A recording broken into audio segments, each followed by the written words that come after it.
ফরিদপুরের মধুখালীতে ভয়াবহ অগ্নিকাণ্ডের ঘটনা ঘটেছে। বৃহস্পতিবার গভীর রাতে উপজেলার মেছরদিয়া মোড়ে অবস্থিত মোহাম্মদ মোতাহার শেখ ফার্নিচার নামের একটি দোকানে আগুন লাগে।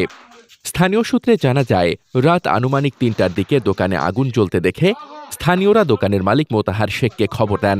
পরে তিনি দ্রুত মধুখালী ফায়ার সার্ভিসে যোগাযোগ করলে রাত ৩:৪০ দিকে ফায়ার সার্ভিসের ২টি ইউনিট ঘটনাস্থলে পৌঁছে আগুন নিয়ন্ত্রণে আনে।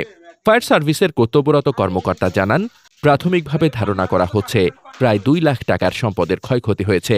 তিনি আরও বলেন, এ ধরনের অগ্নিকাণ্ডে যদি আমরা দ্রুত খবর পাই তাহলে ক্ষয়ক্ষতির পরিমাণ অনেকটাই কমানো সম্ভব।